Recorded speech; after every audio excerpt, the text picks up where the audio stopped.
हिंदुस्तान के आइन कहता है कि लोगों को यहाँ पर इम्पोर्टेंस दे, यानी कि ये जो कॉन्स्टिट्यूशन के अंदर जो भी बात होती है वो लोगों की भलाई के वास्ते, लोगों की हिम्मत अफजाई के वास्ते, लोगों की ताकत के वास्ते। लेकिन अक्सर आज हम सियासी पार्टियों को देखते हैं कि वो खुद मुख्तियार होते हैं और उनके ख़ानदानों को खुद मुख्तियार करते हैं और उनके फैमिलीज़ को, उनके रिश्तेदारों को, उनके दोस्त अहबाब को खुद मुख्तियार करते हैं, लेकिन आम आवाम को जो है खुद मुख्तियारी या सेल्फ कॉन्फिडेंस देने में फेलियर होते हैं। तो आज के दिन हमारा एक कदम बढ़ते हुए हिंदुस्तान की सियासत के अंदर तब्दीली लाने के लिए, हिंदुस्तान की जो गंदी सियासत हो चुकी है उसको सही करने के लिए जो मेहनतें हो रही हैं वो आप हमारी कामयाबी कर्नाटका के अंदर अगर देखेंगे तकरीबन 300 से ज़्यादा जो है कामयाब होकर हमारे इलेक्टेड रिप्रेजेंटेटिव्स हैं।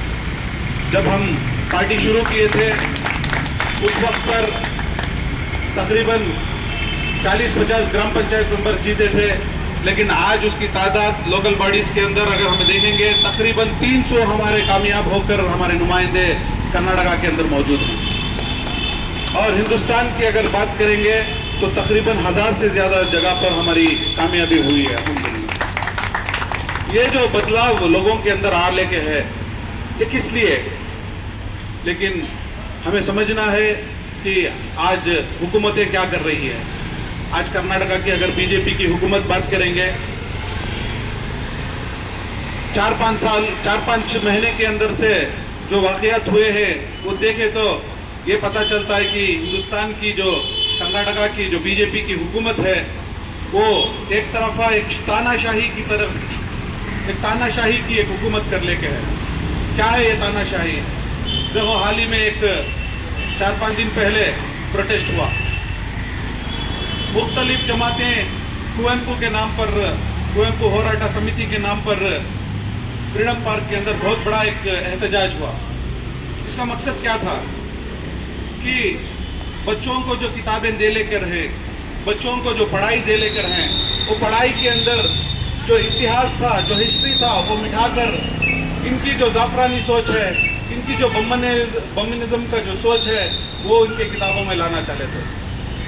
ये लोग हिंदुस्तान की हिस्ट्री को मिटाने के लिए, चाहे वो हमारे लिंगायत समाज के बसवण्णा के बारे में हो, चाहे वो हमारे कुवेंपू के बारे में हो और बहुत सारे साहित्य के बारे में हो, जो हिस्ट्री के अंदर था उसको तोड़ मरोड़ कर हिंदुस्तान की जो ये किताबें हैं या पढ़ाई की ये किताबें हैं इसके अंदर तोड़ मरोड़ कर बच्चों को अपनी सोच डालना चाहते हैं, जिससे जाहिर होता है कि ये लोग किस तरीके से हुकूमत करना चाहते हैं।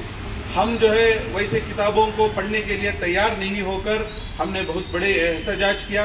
सिर्फ एक ज़ात या कोई ऐसे नहीं है, पूरे मिलकर जो है उसके मुखालिफ आज भी जो है फ्रीडम पार्क के अंदर एहतजाज करते हुए बैठे हैं। जब तक वो किताबों के अंदर ये बदलाव नहीं आएगा वो एहतजाज जारी रहेगा। ऐसे ही अगर कर्नाटका की हुकूमत की बात करेंगे, हाल ही में जो है PSI का एग्ज़ाम्स चला। ये क्या होता है PSI का एग्ज़ाम्स? ये जो पुलिस के अंदर भर्ती करने के लिए एग्ज़ाम्स दिया जाता है वो एग्ज़ाम्स के अंदर भी घोटाला हुआ है। आज सोच सकते हैं कितनी बड़े पैमाने पर ये घोटाला ये बीजेपी की सरकार ये पुलिस डिपार्टमेंट के रिक्रूटमेंट के अंदर कर लेगा। साथ ही साथ इतनी अफसोस की बात, एक शर्मनाक बात, बच्चों के कपड़े जो स्कूल के अंदर दिया जाता है, खाने का अंडा जो बच्चों को स्कूल में दिया जाता है उसके अंदर भी घपला, उसके अंदर भी करप्शन। ऐसी एक हुकूमत कर्नाटका के अंदर बीजेपी की हुकूमत चल लेकर है।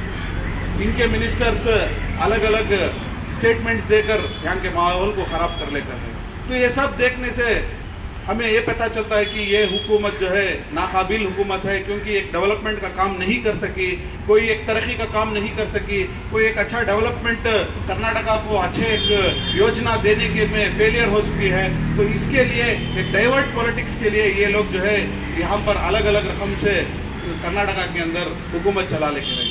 अफसोस की बात ये भी है कि अपोजिशन जिसे बोलते हैं वो अपोजिशन जो है इसके मुद्दों को उठाकर इनको जो सबक सिखाना है और लोगों तक इसकी बात को पहुंचाना है उसमें भी नाकाम है।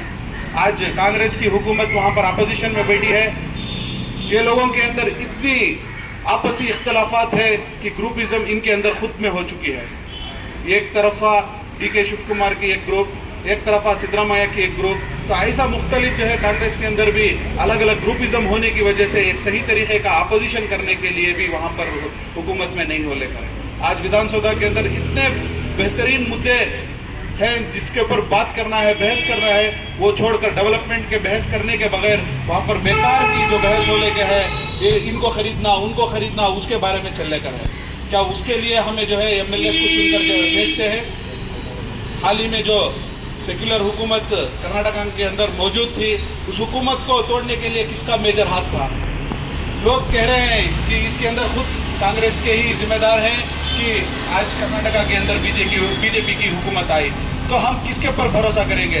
जो हुकूमत कर लेके बीजेपी है वो लोगों को सही तरीके के फैसले नहीं दे रही है, तो उनके पर हम भरोसा नहीं कर सकते।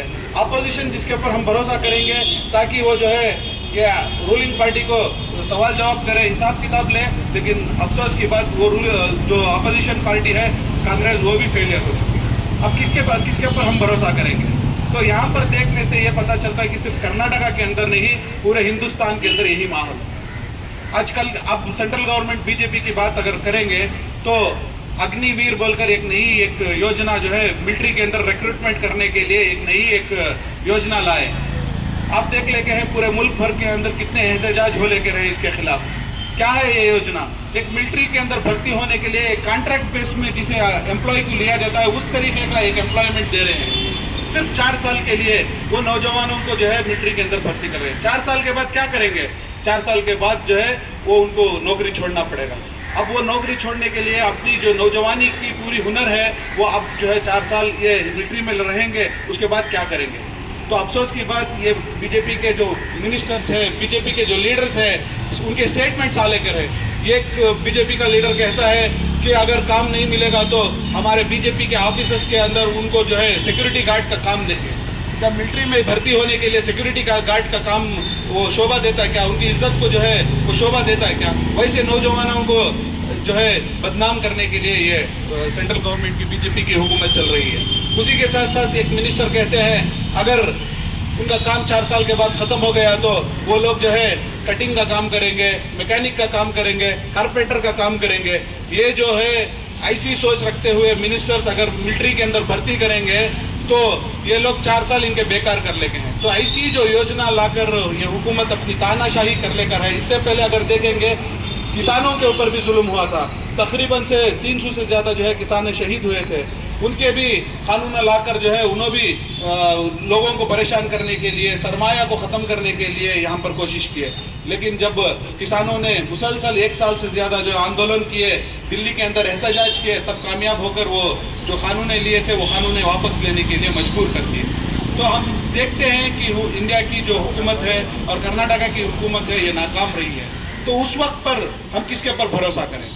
तो भरोसा करने के लिए हम अपने आप पर तैयार होना है। इसके लिए social democratic party of India खुद मुख्तार बनाने के लिए 13 साल मेहनत कर लोगों के अंदर एक कॉन्फिडेंस बिल्डिंग करने का काम जो है social democratic party of India करेगा।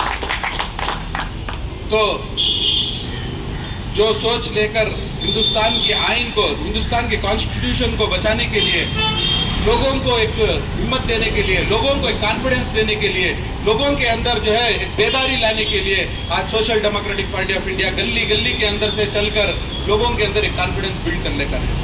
आज अगर आप देखेंगे तो कर्नाटका के अंदर पूरे रियासतों के अंदर हमारा काम शुरू हो चुका है।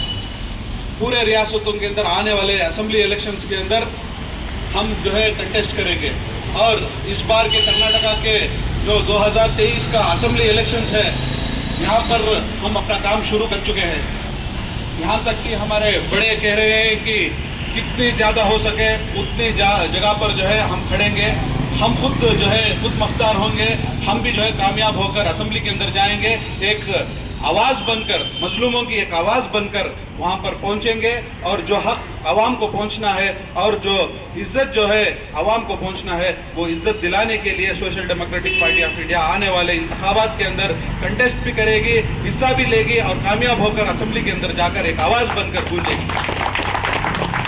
तो आज तमाम लोग यहाँ पर जुड़े हैं। आप लोगों को भी मैं ये मैसेज देना चाहता हूँ कि भूख से आज़ादी, खौफ से आज़ादी का नारा लेते हुए 2009 में जून 21 के दिन social democratic party of India एक छोटी सी किरण लेकर, एक छोटा सा एक भरोसा लेकर आवाम के बीच में निकली थी। वो मोहब्बतें, वो जो अपने आप को जो है कुर्बान करने के लिए वो जो कमिटमेंट के साथ लोग इसके अंदर शामिल हो लेकर है, इससे हम खुशी महसूस करते हैं कि हमारा कदम जो है मजबूती कदम आगे के दिनों के अंदर होगा और इसके लिए बहुत काम करना भी पड़ेगा। आप लोग जो है यहाँ पर खामोश होना नहीं है, खुद मुख्तार होना है और अपने आप को जो है एक पॉलिटिकली एक सोचने वाले बनना है और अपने आप के अंदर आप लोग सोचकर अपनी जिम्मेदारी लेकर आने वाले दिनों के अंदर सियासत को हम मजबूती से अपना हिस्सा बनाना है। हम समझते हैं सियासत सिर्फ एक सियासतदान का है या कोई एक पॉलिटिशियन का है, कोई एक पार्टी का है, ऐसा नहीं है। आवाम जो है चाहे तो किसी को प्राइम मिनिस्टर भी बना सकती है, किसी को एमएलए भी बना सकती है, किसी को एमपी भी बना सकती है।